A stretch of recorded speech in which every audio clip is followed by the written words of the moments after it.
Hello everyone, welcome to my channel, and this is my first ever video vlog here in YouTube. In today's video, we're gonna be talking about the northernmost town, Longyearbyen.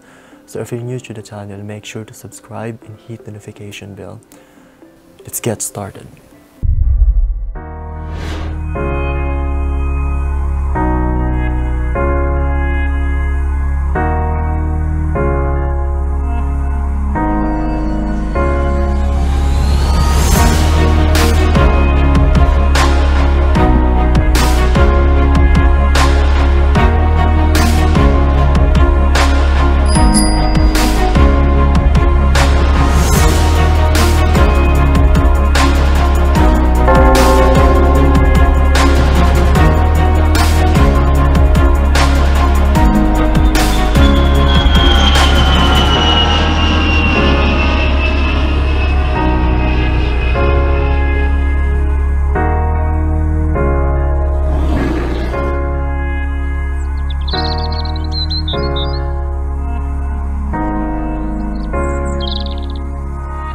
Hey guys, how are you going? It's Rolly here, and it was just a very short video that I took in this place just to give you guys a view what this place looks like. Yeah, so let's just first talk about Svalbard.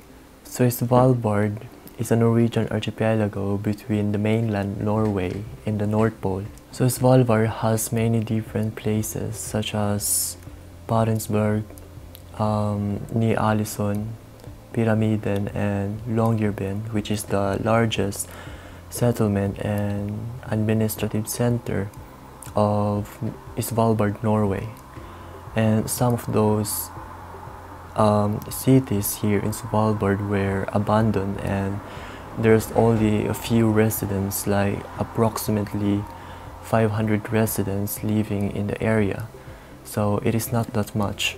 So Longyearbyen is a small coal mining town in Spitsbergen Island in Norway, Svalbard archipelago, and it has a population of approximately 2,400 residents. Longyearbyen is where we are living, and probably most of the people are living in Longyearbyen, and many of the tourists are only traveling here in Longyearbyen. Some of those tourists went to boat tour to go in other places here in Longyearbyen. So although this island is small with only 2,400 residents living, we all have access to school, church, restaurant, store, and many facilities. This Arctic town is known for its view of the northern lights, and it looks fantastic. So living here, we are only about 650 miles away from the North Pole. So there's no doubt that why the weather here is so extreme, windy and cold. And sometimes the temperature here could almost reach minus 30 degrees in winter, where it is dark for 4 months. And you're more likely to run into a polar bear. Yeah, so the way that you can get here in Longyearbyen is by taking a plane from Oslo, which is the capital of Norway, and it takes full 3 hours non-stop flight. Or the other alternative is you can take a cruise ship, and which is only available in summer, really depending on which part of Norway you came from. But often we take planes to travel here. Now let's talk about a little bit of a background of Svalbard. So after its discovery by a Dutch explorer named Willem Barents in 1569, Svalbard became a base from which to hunt and feast large fauna. Those are the animals that inhabited the archipelago. After the discovery of the coal, they built the first commercially viable coal in Svalbard in 1899. At the turn of the 20th century, Longyearbyen has established as a coal mining town, though mining operations have since been phased out of the area. But due to financial crisis and the following of financial difficulties during the First World War, the coal mining operations were bought by Storenuske company, which is the company that are now operating the coal mining. However, over time, some of these coal minings are becoming less lucrative and the production of coal are getting less. So many of these coal mining nowadays are abandoned and they are no longer operating and producing coal. So out of 7 of those coal minings, they decided to shut down most of them, and there's only one that is still operating and producing coal nowadays, and that is the Gruvesjø, or what we call Gruvesjø. So luckily at the same time, this place became known for people and many tourists have been traveling here, especially in summer or winter, and it helps the economy tremendously.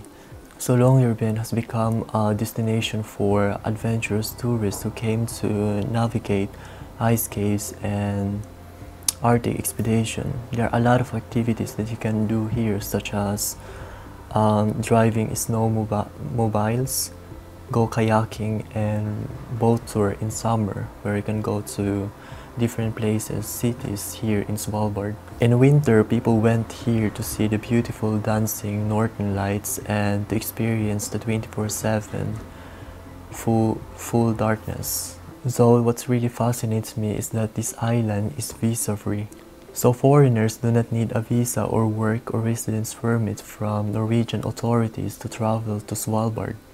So everybody may live and work in Svalbard regardless of country citizenship. However, you may need a visa for transit in Norway. So there's no question why this place is multicultural and people are traveling here all over the world. And from different countries such as Russia, Thailand, Philippines, Poland, Sweden, and many more. But the majority of the population here in Svalbard are, of course, Norwegians. Though Svalbard is a small population, this island is inhabited by polar bears, and there are said to be 3,000 bears living in Svalbard, which is more than the population of humans living here. And what I really like though is the people here is so kind and loving. They are so welcome to their place, and yeah, so I'm just gonna give you now some interesting things that you may want to know about here living in Svalbard. First one is that the Svalbard Global Seed Vault is located here, and it dives over 400 feet inside the mountain near to the town and is home to over 1 million different seeds. The rooftop and the part of the facade of the building are work by the Veikisana, since all public buildings in Norway are required by law to have an art. The vault had seeds from more than 60 institutions and almost every country in the world, collected from over 1,500 global gene banks that store samples of seeds from crops native to a region, buried in permafrost.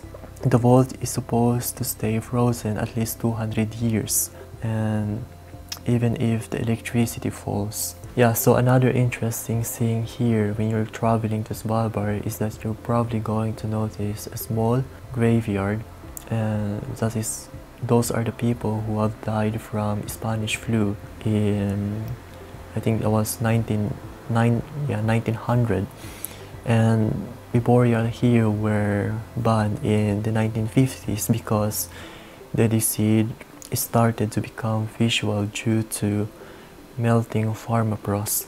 Yeah, so if you're sick or dying, you are not allowed to bury your body here in this island, even though we have a small graveyard, but it was now closed and it was no longer being, the cemetery has been now closed since 1918. So if you are sick or dying, you will be sent to the mainland, and there they will going to help you out and take care of you. And the most interesting thing here in Svalbard is that it is visa-free, so immigrants who want to travel to Svalbard are benefits from a unique treaty which allows people to come to the archipelago here in Svalbard without a visa or work permit. And yeah, you can work freely here, or you can bring out your family and live here together. So if you're interested in traveling in some countries that requires no visa or visa-free places, you're welcome to travel here in Svalbard. Or if you have some contacts here or family that are living, you can also check out this island and just visit. Another fact that I want to share to you guys is that you cannot see a tree in here. There's no tree in here.